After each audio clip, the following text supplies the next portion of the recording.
민주당 내에서 예. 조금씩 그러니까요. 고개를 갸우뚱거리는 사람들이 나오고 있는 거예요. 맞습니다. 아 저게 맞나? 그러면서 이제 혹시 저기 소보루빵 좋아하세요? 뭔지는 알죠. 제가 요새 살 뺀다고 밥빵 면떡을 안 이거, 먹어서 이거 소보루. 알죠. 예. 저희 소보루. 이걸 야소품까지 소보루, 준비했네요. 예. 소보루인데 민주당에서 지금 소보루 때문에 예. 소보루 논쟁이 나왔습니다. 예. 그 조응천 의원, 예. 조응천 의원이 저기 팥빵도 있습니다. 소보루에다가 소보루만 먹으면 질리니까 팥빵도 먹자. 대전 성심당 그 유명한 빵집이죠. 예. 소보루로 유명하지 않습니까? 예. 그런데 조응천 전 의원이 어제 이제 이 만찬도 재밌습니다만 그 성심당도 소보루빵 한 가지만 팔지는 않는다. 거기 소보루도 튀김 소보루도 있고 예. 팥빵도 같이 판다. 그러면서 이 소보루가 누구겠습니까? 우리 민주당에는 소보루 자, 이재명밖에 없다. 이게 좀 이재명 대표입니다. 이재명 예. 대표. 그런데 이 소보루만 네. 파니까 장사가 안 돼. 이렇게 얘기하면 예. 소보로 입장에서는 조금 마음이 불쾌할 수도 있는데 소보루. 예, 내가 뭐 인격체가 아니니까 넘어가기로 하고요. 그러니까 이게 15일 날입니다. 15일 날 알려지긴 좀 최근에 알려졌어요. 예. 예. 윤석열 대통령의 체포영장이 집행된 15일 저녁입니다. 예. 이날 시기도 묘하고 예. 장소도 묘하고 모인 사람들도 묘합니다. 그렇죠. 15일 저녁 우원식 국회의장이 예. 전직 원내 부대표단과 함께 예. 저녁을 했습니다. 예. 여기에 김경수 전 경남지사도 참석을 했다고 합니다. 예. 자, 참석자들을 보면은 박홍근 의원, 자, 의원 빼겠습니다. 조성래, 위성곤, 유동수, 강원식 의원, 그리고 전직 의원이죠. 조응천, 재윤경 전 의원. 예. 이런 분들이 여기에다 김경수 전 경남지사까지 모여서 만찬을 했습니다. 이게 왜냐하면 최근에 또 네. 상당히 각광받는 우원식 국회의장 그렇죠. 대형 예. 당시에 예. 그 여러 가지 대응 때문에 이 양반이 20대 국회 첫 원내대표를 지냈을 때 네, 예. 그때 부대표들하고 그렇군요. 만났다는 건데 자기 사람들이네요. 그렇죠. 어쨌든 그 당시에 대표 부대표를 이렇게 한꺼번에 같이 일을 했던 그런 그 네. 인연이 꽤 깊어서 아마 그 부인들끼리도 계속 연대가 있대요. 부부 예. 동반이었네요. 그런데 그때 우원식 원내대표랑 같이 일했던 사람이 원내 부대표 중에 김경수 원내협치 담당 부대표가 있었다는 거예요. 야, 그러니까 김경수와 우원식이 이렇게 하나의 그로 묶이네요. 그러니까요. 그리고 이제 거기에 이제 조응천 전 의원도 들어가고 그래서 거기에 이제 이 튀김 소보루가 나왔습니다. 소보루. 이 소보루 빵만 성심당도 소보루만 안 판다. 예. 왜 민주당에는 그러면은 이재명밖에 없냐? 이거 얘기죠. 그러니까 이걸 좀 튀겨서 팔기도 하고 예. 이런 팥빵도 팔기도 팥빵도 하자. 팔고 예. 그러면 저 팥빵이 누굽니까? 팥빵이 우원식인가? 뭐, 그렇죠. 뭐 그런 식으로 하면서 우원식 김경수 될 수 예. 있는 거죠. 재밌게 한 말인데 그러면서 이제 조응천 전 의원이 금배사로 튀김 소보루 뭐 이렇게 외치면서 같이 이제 유쾌하게 예. 했다고 하는데 사실 정치인들이 모여서 이렇게 했다는 게 그냥 하는 게 아니지 않습니까? 그렇죠. 그리고 이게 어느 시점에 15일 날 했음에도 불구하고 어제 시점에 예. 이게 이제 외부로 알려지기 시작했다는 거는 뭐냐면은 자 우리 민주당에 많다 사람 이거를 신호가 나오고 있는 거라고 그렇죠. 봐야 될 것 같습니다. 이 사람들도 민주당 지지율 떨어지는 거 같이 걱정하거든요. 지금 소보로의 인기가 굉장히 떨어지고 있거든요. 그럼 소보로만 팔면 빵집이 문을 닫아요. 그렇죠. 그래서 예. 우리 집에 팥빵도 있고 야채빵도 있고 보여줘야 되는 사라밥빵도 있고 많다는 걸 지금 보여주기 시작했어요. 우후죽순처럼. 네. 물론 아직 우후죽순의 죽순만큼은 아니긴 한 것 같아요. 그러나 하여튼 네. 그리고 어제 이거에 더해서 또 임종석 의원도 한마디 했죠. 페이스북에서. 임종석 그러니까 이게 뭐 약속이 난 듯이 같은 날 터져 나오고 있는데 임종석 의원이 뭐라고 했냐면은 이재명만 바라보는 민주당은 도대체 국민을 신뢰를 얻을 수 있겠습니까? 예. 라고 본인 페이스북에 글을 올렸습니다. 맞습니다. 뭐라고 했냐면은요. 우리 민주당은 모질고 독한 표현만 함부로 하는 그 말은 무엇을 위함이고 누구한테 잘 보이려는 것입니까? 왜 안 그랬던 사람들까지 그렇게 변해갑니까? 예. 우리 있으면 페이스북 띄워주세요. 예. 그리고 따뜻함을 잃어버리고 대화와 타협을 가볍게 여기고 이재명 대표 한 사람만 바라보며 당내 민주주의에 숨을 죽인 지금의 민주당은 과연 국민의 신뢰를 얻을 수 있습니까? 민주당은 지금 괜찮습니까? 그러니까요. 라고 얘기를 했습니다. 이재명 한 사람만 바라보며 당내 민주주의가 숨을 죽인 지금의 민주당은 국민의 신뢰를 얻을 수 있습니까? 저건 상당히 네. 날이 좀 서 있는 표현이에요. 그렇습니다. 예. 근데 이게 지금 오늘 아까 조금 전에 그 법안 발의했다는 거 보니까 저런 목소리들 이재명 대표 귀에는 안 들어오는 것 같습니다. 그렇죠. 그러니까 모르겠고 저 여론조사 저렇게 나오면 안 돼. 그래서 제깍 여론조사 회사들 딱 좋은 관리법을 발의를 한 거 아니겠습니까? 아니 여론조사가 그렇게 나오면 이건 마치 축구 경기를 하는데 네. 전광판에 왜 우리가 3대 1을 지고 있어? 야 전광판 바꿔. 야 전광판 바꿔내. 그 얘기를 하는 거잖아요. 전광판 잘못됐어. 예. 전광판이 이상하다고. 뭐 그렇게 예전부터 여론조사가 이상하다. 여론조사가 뭔가 과표집됐다. 예. 여론조사에 뭔가 에러가 생기고 있다라고 말하는 당쳐놓고 선거에서 이기는 당이 없다는 거예요. 그 정치 전문가들이 쭉 그동안을 보면 예. 여론조사를 못 믿겠다라고 얘기하는 당쳐놓고 큰 선거에서 이기는 꼴을 못 봤다. 예. 민주당은 지금 그런 길을 가는 게 아닌가에 대해서 제가 뭐 민주당에다가 무슨 조언을 한 입장은 아니지만 한번 곰곰이 되씹어볼 타이밍이 된 것 같습니다. 예. 지금 이제 우원식 나왔죠. 예. 그죠? 이제 우원식 그리고 김경수도 나왔죠. 그렇죠. 그러니까 우원식 의장과 김경수가 어떤 뭐 관계를 향후에 설정할지 모르겠습니다만. 예. 그리고 임종석 나왔습니다. 예. 그다음 김부겸이 나왔습니다. 그렇죠. 예. 김부겸 전 총리가 예. 모 일간지와 또 인터뷰를 했습니다. 이게 주간지인지 인터넷인지 모르겠는데 예. 여기도 이제 역시나 다들 여론조사를 시작을 합니다. 예.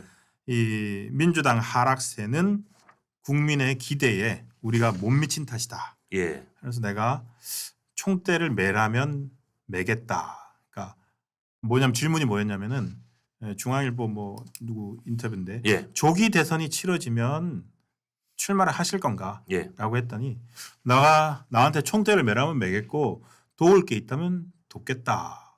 라고 했거든요. 이게 뭘까요? 총대를 매겠다, 돕겠다 이 말은. 총대를 매라면 매겠고는 뭐 중학교 정도를 졸업한 분들이라면 누구나 이 문맥에서 네. 이 네. 문맥에서 자 바로 밑줄군 총대를 매라면 매겠고는 다음은 어떤 뜻일까? 1번 대선에 출마할 수 있다면 하겠다다. 그렇죠. 2번 집에서 설거지를 하겠다면 하겠다다. 예. 3번 민주당에서 당에 무슨 총재를 맡으면 맡겠다. 당연히 1번이라는 건 답을 중학교만 졸업한 국어 수준이면 다 알 거예요. 그렇습니다. 이거는 나는 대통령에 출마할 뜻이 있다라고 사실상 밝힌 거죠. 네. 예. 그 참 이게 비상계엄이 예상 못했던 정황을 불러내는 것 같습니다. 지금 비상계엄 50일 만에 예. 대통령은 탄핵 당했고 그리고 뭐 공수처에 이제 뭐 잡혀갔고 그렇죠. 예. 헌정사상 최초로 현직 대통령이 잡혀갔고 그리고 어제 헌법재판소 재판정 대심판정에 출석한 모습까지도 봤는데 예. 민주당이 내파가 돼버리네요. 물론 이것은 내파가 돼가지고 지금 이재명 일극 체제가 붕괴되기 시작하고 있는 거 아닌가. 예, 맞습니다. 어떻게 본다면 이런 것까지도 예상을 했던 건가? 뭐 그러지는 않았겠죠. 모르겠습니다만은 참 정치가 이렇게 요동을 치고 있습니다. 그런데 오늘 조선일보 칼럼에 보면 네. 누구도 흔들지 못할 거란 CVID 이재명 이런 칼럼이 참 재밌게 네. 실려 있더라고요. 네. CVID 뭐 아시겠지만 여러분도 이게 북한 비핵화 관련돼서 나온 말 아닙니까? 그렇죠. 완전하고 검증 가능하여 불가역적인 뭐 핵폐기 조치 뭐 이런 그렇죠. 거잖아요. 완전하고 점검도 가능할 뿐 아니라 돌이킬 수 돌이킬 없을 수 없는, 정도로 예. 아예 대못을 박는 그런 이재명 대표론을 이재명과 후보론 이재명 네. 대선 가도를 지금 친명들이 추진한다는 거잖아요. 네. 예. 이게 왜냐하면 이게 돌아가는 거 보니까 분명히 탄핵은 잘하면 빨리 나올 수 있을 것 같은데 계속 이재명 대표 붙잡고 너 사법 리스크 있잖아. 재판 빨리 나올 텐데 공직선거법 3월 말이면 나올 텐데 빠르면 사실은 이거 2월 15일까지 나와야 되는 거예요. 6.3선을 지키려면. 예. 그렇게 하니까 이재명 대표의 최측근이나 그 친명에서는 아예 돌이킬 네. 수 없게 무슨 재판 이런 거 나오기 전에 이재명 대선 후보라고 꽝꽝꽝 못을 박아두자. 지금 뭐 경선도 원래 이제 그 민주당은 전국을 돌면서 그렇죠. 경선을 하잖아요. 예. 그 과정에 시간도 걸리고 하는데 그거 하지 말자는 거 아니에요 지금. 그냥 바로 추대해 버리자. 추대하자는 거잖아요. 예. 그냥 바로 추대해 가지고 만들려고 하는데 예. 그게 만약에 된다면 저는 이렇게 그러면 이재명 대표가 대통령 후보 되겠죠. 되겠죠. 근데 전 국민이 그 모습을 지금 지켜보고 있습니다. 예, 예. 전 국민이 그 모습을 지켜보면 과연 저 당의 정권을 맡겨도 될까라는 의구심을 가질 것 같아요. 그게 요새 그렇게 말씀하시는 분이 계시더라고요. 지난 총선을 국민의힘이 참패했잖아요. 네. 참패한 여러 가지 이유가 있을 텐데 그 중에 이제 어떤 분들은 4월 1일 날 윤석열 대통령이 그 의료 관련돼서 의료계 관련된 여러 가지 그 당시에 좀 이 혼란에 관련해서 네. 뭔가 나와서 좀 설득을 하거나 뭐 할 줄 알았는데 너무 본인 말씀을 많이 했다. 근데 그래서 이제 그거에 주목하는 사람 뭐라 그러냐면 야 대통령이 저렇게까지 우리 민심을 잘 안 듣고 혼자 본인의 고집을 세우는데 저 고집 세우는 윤석열 대통령에게 큰 의석, 과반의 아주 많은 의석까지 손에 쥐어주면 저거는 힘들겠는데 이건 우리나라가 어렵겠다라고 해서 견제했다는 거예요. 근데 그게 거울처럼 지금 많은 사람들이 이재명이라고 하는 189석을 앞으로 최소한 3년 이상 손에 쥐고 있을 이 야당의 대표가 지금 이미 그 189석을 가지고 네. 온갖 정말 그쵸. 칼날을 다 휘두르고 여기저기 선혈이 낭자하잖아요. 그렇죠. 근데 저 189석을 들고 있는 이재명 대표에게 대통령이라는 자리까지 주면 이거 큰일 나겠는데. 그래서 대통령이라는 자리를 가는데 이재명 대표에게 가장 큰 걸림돌은 역설적으로 189석이라는 거대 의석이다. 그런 말도 나와요. 이재명 자신이래요. 이재명 자신. 그러니까 그러니까요. 이재명 스타일로 민주당이 돼버린 거고요. 그러니까요. 사람들이 어떤 이재명 대표 그랬잖아요. 권력을 나는 그 이재명 대표가 민주당 그 문재인 전 대통령 비판할 때 예. 문재인이 잘못한 거 권력을 제대로 못 썼다. 그러니까 나는 권력을 한번 쓰면은 잔인하게 써야 된다. 맞죠. 워딩이 그거 맞죠. 원인하게 맞아요. 워딩이 그거잖아요. 맞죠. 잔인하게 예. 써야 된다고 생각한다.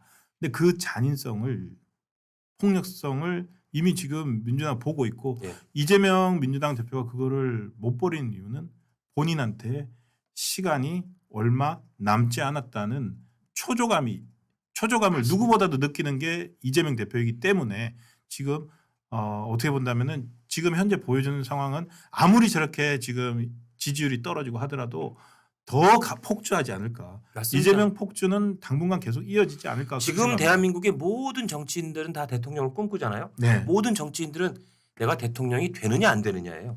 근데 맞습니다. 이재명이란 정치인만 유일하게 대통령이 되느냐 징역 15년을 사느냐 이 선택이거든요. 아니 네. 이재명 대표는 사실 지금 여러 가지 재판 구도로 봤을 때 그리고 여러 가지 혐의점의 그 뚜렷함과 윤곽을 봤을 때 대통령이 선출이 안 되면 앞으로 한 15년 이상 좀 더 길게 그렇죠. 보는 법률가들도 많습니다. 왜냐하면 800만 불의 재산 뇌물 같은 건 뇌물이기 때문에 100억 뇌물이면 이건 어마어마하거든요. 그렇죠. 그래서 대장동, 백현동 이런 건 말할 것도 없고요.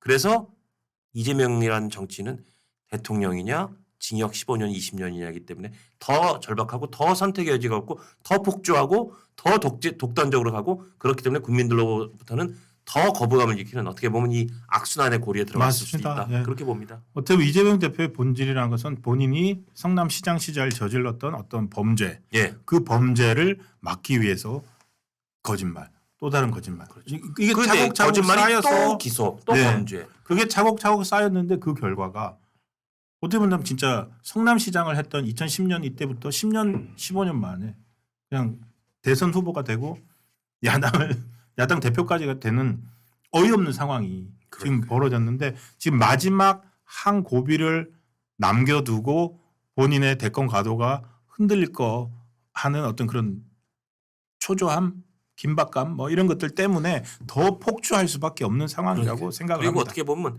적대적 공생 관계처럼 여겨졌던 윤석열 대통령이 한쪽이 무너졌잖아요 지금. 직무가 정지되고 어떻게 보면 탄핵의 궤도에 올라선 맞습니다. 게 역설적으로 이재명이라고 하는 정치인의 밑바닥도 허물고 있다. 네. 이런 상황을 저희가 지금 여론조사라든지 각종 민심으로 아주 뚜렷하게 목격하고 있는 것 같습니다. 네. 예.